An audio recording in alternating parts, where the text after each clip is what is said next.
चरितं देवदेवस्य महादेवस्य पावनम् अपारं परमोदारं चतुर्वर्गस्य साधनम्।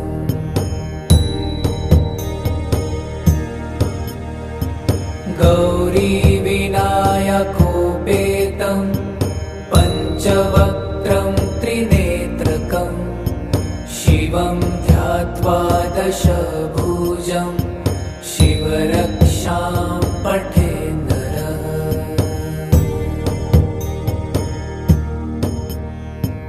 गङ्गाधर शिरः पातु